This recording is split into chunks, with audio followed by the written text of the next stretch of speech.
Bharat Ratna doctor Bhimrao Ambedkar को कोटि कोटि नमन। ये कार्यक्रम डॉक्टर भीमराव अंबेडकर के जीवन पर आधारित है, जहां भारत की जनता के प्रति उनके योगदानों को पूरी सजगता से चित्रित और रेखांकित करने का प्रयास है। कार्यक्रम में दिखाई गई घटनाएं लब्ध प्रतिष्ठ पुस्तकों से ली गई हैं। इस कार्यक्रम के जरिए चैनल की ओर से एक विश्वसनीय, सजग और सकारात्मक प्रयास है कि डॉक्टर बाबा साहेब भीमराव अंबेडकर के जीवन की संघर्ष यात्रा एवं गौरव गाथा पूरे आदर के साथ घर घर पहुंचे और उनके योगदानों से सभी संपूर्णता में परिचित और आह्लादित हों। भीमा के बाबा, वो बाढ़ में फंसे लोगों की मदद की थी आपने, वो तो भूल ही गई थी। भीमा ने याद दिलाया तो मन को थोड़ा ढाढ़स मिला। अब लग रहा है आप जहाँ कहीं भी होंगे सही सलामत होंगे। आप बिल्कुल सही कह रही हैं जी। मतलब भाभी जी, राम जी बिल्कुल सही सलामत हैं। आपको कैसे पता? बताइए कि वो मिले थे आपको, वो कहाँ है, लेकिन कैसे पता चला? बताइए ना कुछ। सेठ जी। अरे क्या हुआ, ऐसे भागते हुए क्यों आ रहे हो तुम? एक बहुत ही महत्वपूर्ण खबर लाया हूँ। क्या हुआ, कैसी खबर? वो जो आपके यहाँ आदमी काम करता था ना, वो तो बहुत ही महान आदमी निकला। कौन? वो राम जी? अब नाम जो भी हो, 10 दिन पहले हमारे क्रांतिकारी दल ने एक गोरे पुलिस ऑफिसर को बम से उड़ा दिया था। तो पुलिस सारे क्रांतिकारियों को ढूंढ रही थी। पता नहीं कैसे रास्ते में उनसे ये आदमी मिल गया और सारे क्रांतिकारियों को अकेले ही लेकर सुरक्षित जगह पर भाग गया। तुझे पक्का यकीन है ना वही आदमी है जो हमारे यहाँ काम किया करता था? हाँ सेठ जी, पक्का यकीन है। लेकिन पुलिस तो ढूंढ रही होंगी ना उन्हें। भाभी जी, आपके पति रिटायर्ड सूबेदार हैं, उनको पुलिस क्या पकड़ेगी?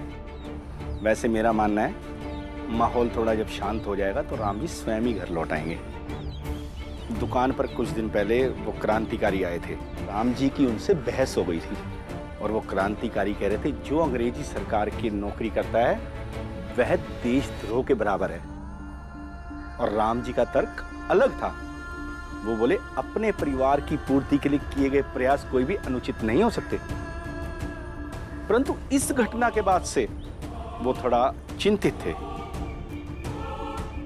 जैसे ही उनको मौका मिला क्रांतिकारियों की मदद करने का, वो उनके साथ चल दिए। ऐसे ही हैं हमारे राम जी, इसलिए हम उनकी दिल से इतनी इज्जत करते हैं। क्या कहूं सेठ जी, जब भी कभी एक औरत की तरह से सोचती हूँ तो लगता है कि मेरा पति किसी को भी मदद करने के लिए कुछ भी कर सकता है और बेटा भी किसी की भी मदद के लिए खड़ा हो जाता है। लेकिन एक बीवी और माँ के हिसाब से सोचती हूँ तो लगता कि ये कभी मेरे बारे में क्यों नहीं सोचते। आपकी शिकायत जायज है। जब राम जी घर लौटेंगे भाभी जी, उनसे जरूर पूछिएगा। अच्छा भाभी जी, चलो। कहाँ है बाबा?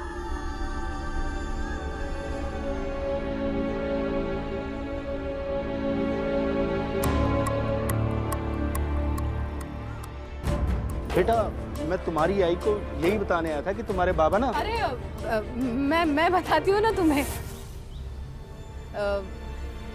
मैं बताती हूँ ना सबको। बाबा हमेशा कहते हैं ना इनके कि मैं अच्छे पैसे कमाऊंगा तो बच्चों को पढ़ा लिखा के बड़ा आदमी बनाऊंगा, तो इसीलिए व्यापार करने, काम करने बहुत दूर गए हैं, है ना। कहाँ व्यापार करने चले गए? अरे बेटा, वो मंजुला की शादी थी ना, तो बाबा लौट के वापस आ रहे थे। उन्हें रास्ते में ही पता चल गया कि शादी नहीं हो रही है, शादी टूट गई। और सेठ जी को किसी व्यापार के लिए किसी को बहुत दूर भेजना था, तो बाबा ने कहा कि मैं चला जाता हूँ। तो मैं सेठ जी से वही कह रही थी कि आपने हमें बताना चाहिए था ना सेठ जी, हम इतना परेशान हो गए थे यहाँ पे, आपने क्यों नहीं बताया हमें? गलती हो गई, मुझे आपको पहले बताना चाहिए था। मुझे लगा कि मैं आपको क्या लगा आपको? आपको पता भी है हम कितने परेशान थे। आई का भी कितना बुरा हाल था। मेरा सिर दुखने लगता था रात में सोच सोच कर। बेटा माफ कर दो, मुझे लगा कि वो शायद तुम्हें बता करके गए होंगे। कब तक आएंगे वो? बस उनका काम खत्म होते ही आ जाएंगे वो। आ जाएंगे तो अगली बार से उन्हें ऐसे व्यापार के लिए मत भेजिएगा। ठीक है बेटा।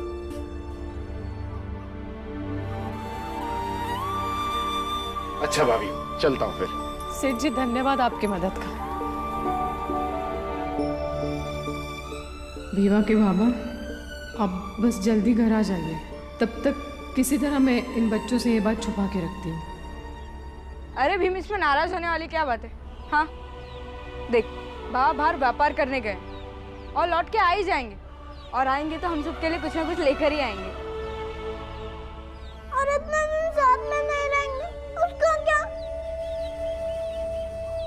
और जाना ही था तो पता कर जाते। बात तो सही है, पता नहीं और कितने दिन बाबा के बिना रहना पड़ेगा। अरे कोई बात नहीं, भैया आएंगे ना तो सबके लिए कुछ ना कुछ लेकर आएंगे, लेकिन भीम के लिए सबसे ज्यादा लाएंगे। ऐसे कैसे बाबा भीम के लिए सब कुछ लाएंगे? लाएंगे तो मेरे लिए भी लाएंगे।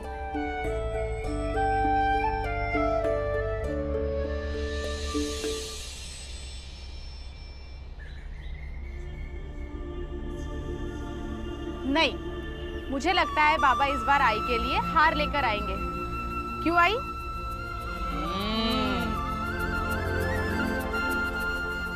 हटो, अब मेरी उम्र थोड़ी है हार वार पहनने की। क्यों नहीं?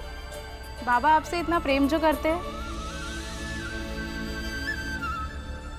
और अगर नहीं भी लाएंगे तो हम उनको बोलेंगे कि आई के लिए हार ले आओ।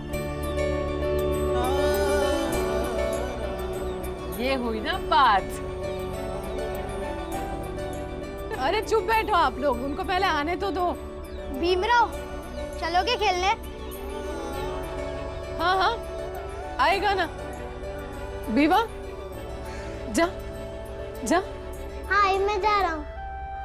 बाला भैया, आप भी चलिए ना खेलने। अरे नहीं नहीं, बाबा नहीं है ना तो बारिश का काम मुझे ही करना पड़ेगा। तो ठीक है, मैं भी आपकी मदद कर देता हूँ, फिर इकट्ठा आ जाएंगे खेलने के लिए। तो ठीक है बाला भैया, हम सब आपकी मदद कर देते हैं। अरे नहीं नहीं, चलेंगे खेलने। नहीं नहीं, तुम दोनों जाओ खेलो, आनंद है ना मेरी मदद के लिए। वैसे भी सातारा के इतने बड़े सेठ का बेटा हम सकपाल के घर में काम करेगा तो ये गांव वाले हमें जीने थोड़ी देंगे। गांव वालों की तो ऐसी की तैसी। ये गांव वालों को बदलना चाहिए बाला भैया, और ये तभी होगा जब एक सुनार का बेटा एक सकपाल के बेटे के घर में काम करे और एक सकपाल सुनार के घर में। हमने तुम्हें बदलते हुए देखा है ध्रुव, और उसी से ही इस बात का यकीन हो गया कि कभी ना कभी ये दुनिया जरूर बदलेगी।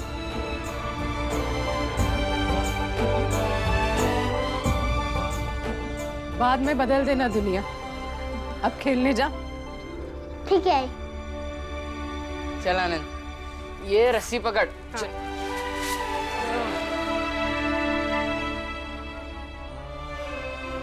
पिता के ना होने पर बच्चे कैसे बड़े हो जाते हैं, अपनी जिम्मेदारियां समझने लगते हैं। लेकिन मेरे बच्चों के बड़े होने का समय अभी आया नहीं है भीवा के पापा। अभी इनके सर पर आपका साया चाहिए, इसलिए आप जल्दी लौट के आ जाइए।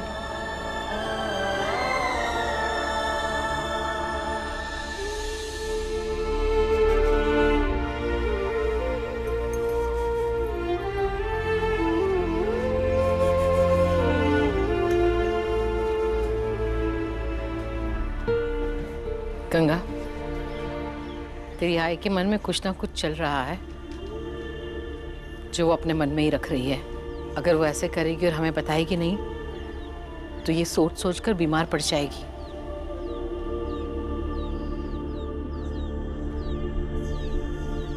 ध्रुव, तुमने तो खेलने के लिए बुलाया था, लेकिन यहाँ पर स्कूल में क्यों ले आए? क्योंकि स्कूल बंद है और यहाँ कोई नहीं है। फिर हमारी दोस्ती भी तो इसी स्कूल से हुई थी, और इसी स्कूल में मैं तुम्हें कुछ कहने आया हूँ। क्या? पता नहीं तुम्हें मेरी बात गलत लगे, लेकिन मैंने बाबा का घर छोड़ दिया है, और अब मैं चाहता हूँ कि तुम बाला भैया को बोलो कि मुझे भी अपने साथ बाजा बजाने ले चले, क्योंकि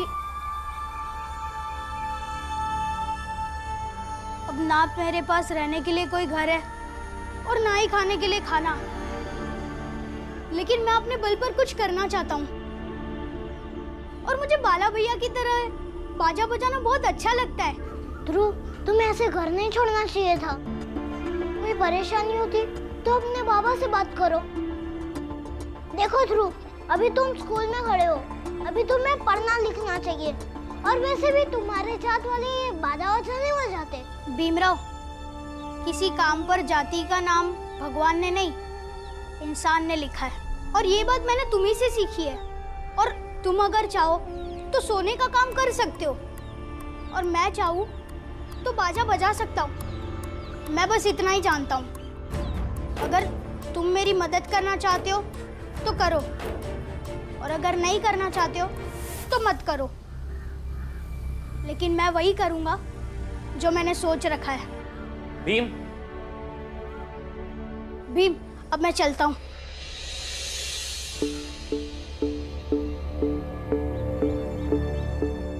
क्या हुआ? कुछ नहीं, मेरा एक दोस्त है, पता नहीं कैसे बातें कर रहा है आज। मैं उसे बाद में समझा दूंगा। लेकिन आपका कैसे आना हुआ? मैं तुमसे क्या कहूँ, एकदम बेचैन रहने लगा हूँ। हर समय मुझे मेरी भाभी का चेहरा मेरी आंखों के सामने दिखता है, और ऐसा लगता है कि मेरी भाभी मुझसे कह रही है कि देखो, तुम्हारे घर वालों ने मुझे मार डाला। भीमराव, जब तक मेरी भाभी को न्याय नहीं मिलेगा मुझे चैन नहीं मिलेगा।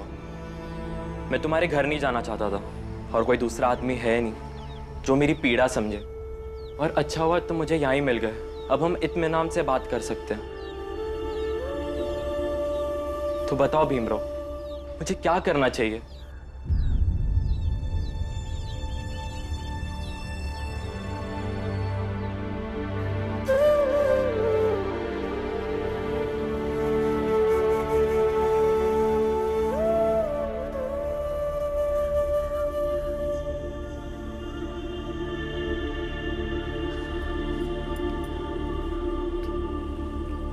क्या हुआ?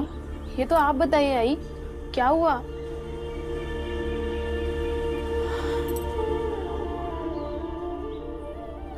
कुछ नहीं। नहीं, कुछ तो बात है। क्या सोच रही है आप? कहा ना मैंने, कुछ बात नहीं है। कोई बात तो जरूर है आई। मैं देख रही हूँ जब से सेठ जी बाबा के बारे में बता कर गए ना, तब से कुछ तो बात है जो आप हम सबसे छुपा रही है। बताओ ना आई, क्या बात है? भाभी, राम जी अगर मुसीबत में है तो उसके बारे में जानने का मेरा भी हक है, क्योंकि वो मेरा भाई है। या तो अकेले ही उसके बारे में सोच सोच के परेशान होती रहेगी? ऐसी बात नहीं है दीदी। तो कैसी बात है, बता।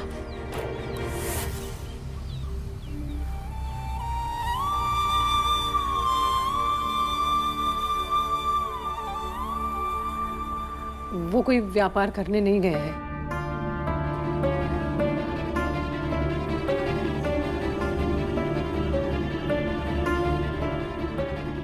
बल्कि क्रांतिकारियों की मदद कर रहे हैं छिपने में। बच्चों से इसलिए नहीं कहा क्योंकि परेशान हो जाते अपने बाबा के लिए। पहले से इतनी परेशानियां हैं। तो अच्छा किया तूने। हाँ, अच्छा किया तूने। अगर बच्चे जानते तो नाहक के परेशान होते ना। और तू इतना घबरा क्यों रही है? मेरा भाई पढ़ा लिखा है, फौज में नौकरी करता था। कुछ नहीं होगा उससे, जल्दी वापस आ जाएगा। और तू अपने मन को क्यों मार रही है? तूने कुछ गलत नहीं किया है भीमा। तूने झूठ का सहारा इसलिए लिया ताकि बच्चों के मन से उदासी का बोझ हट जाए, उनके चेहरे पर मुस्कुराहट आ जाए। इतने दिनों के बाद हमारा भीम खेलने गया है। इतने दिनों से हमारा परिवार उदासी और तनाव से ही गुजर रहा था ना, लेकिन बस अब और नहीं। और तू राम जी के बारे में चिंता कर रही है ना, तो इतना ध्यान रख, राम जी कोई गलत काम नहीं कर सकता है और ना ही कर रहा है। दूसरों की मदद करना उसका स्वभाव है और वो गलत तो नहीं है ना।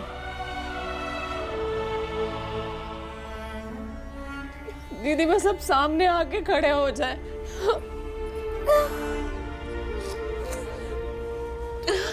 जी घबराता रहता। आई, आप घबराओ मत आई, बाबा देखना जल्दी वापस आ जाएंगे। लेकिन भीमराव, ये तो गलत होगा ना। मैंने अपनी इच्छा से मेरे बड़े भाई को कागज पे अंगूठा लगा कर दिया था, ताकि बदले में वो आई बाबा को समझाए और वो तुम्हारे परिवार को तंग ना करे। अब वापस वो कागज मांगूंगा तो गलत होगा ना। तो क्या आपके बड़े भाई ने आपके आई और बाबा को मेरे घर आके हमें परेशान करने से रोका नहीं था? नहीं पता, लेकिन अपने बड़े भाई से वापस वो कागज मांगूंगा तो झूठा साबित होऊंगा। तो थोड़ी देर के लिए झूठे ही हो जाइए। मेरी बुआ कहती है कि अगर सच को सामने लाने के लिए अगर झूठ का सहारा लेना पड़े तो वो पाप नहीं होता। और जब तक सच सामने नहीं आएगा आपकी उदासी नहीं जाएगी। आप ये सोचकर हमेशा दुखी होते रहेंगे कि आपकी भाभी को न्याय नहीं मिला। तो जैसा तुम कहोगे वैसा ही मैं करूंगा।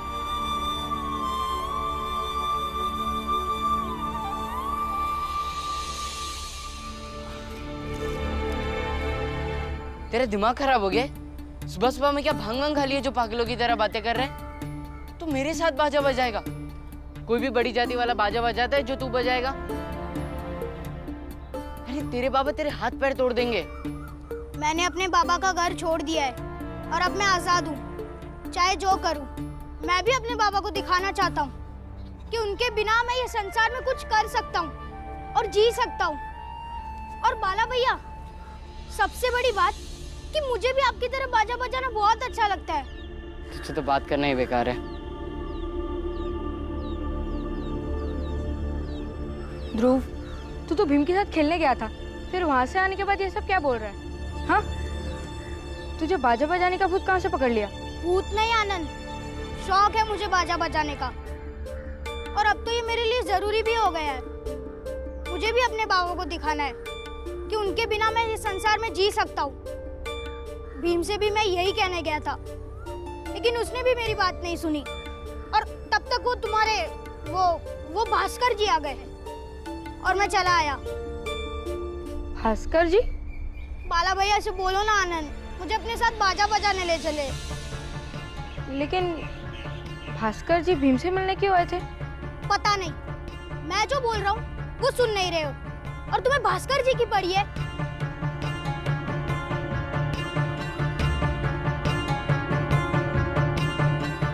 लेकिन भास्कर जी भीम से मिलने?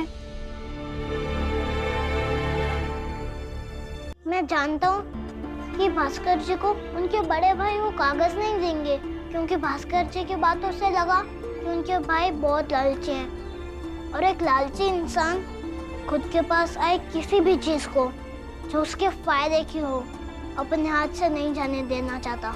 अगर भास्कर जी उस कागज पे अंगूठा लगा के अगर उनके बड़े भाई को ये कहा कि अब भास्कर जी की पूरी जायदाद अब उनकी हो गई, तो बड़े भाई ने तो मान ही लिया होगा कि भास्कर जी की सारी जायदाद अब उनकी हो गई। अब वो किसी भी हालत में उसे कभी नहीं छोड़ेंगे, बल्कि उसे अपने नाम से करने के लिए पूरी कोशिश करेंगे। लेकिन इससे भास्कर की भाभी को न्याय कैसे मिलेगा? भास्कर जी के आई बाबा भी लालची हैं और उनके भाई भी। उस एक कागज के कारण तीनों की लालच टकराएगी और उसी टकराट में सच्चाई बाहर निकलेगी। पता नहीं भीम, कभी कभी तू ना जाने कैसी बातें करता है जो मुझे गणित के सवालों से भी ज्यादा कठिन लगते हैं। सही कहूँ तो भीम, मुझे भी तेरी बातें कई बार समझ में नहीं आती है। इंतजार कीजिए, जब वक्त आएगा तब अपने आप सब कुछ समझ में आ जाएगा। तो क्या तुझे यकीन है कि भास्कर जी की भाभी को न्याय मिलेगा? जरूर मिलेगा।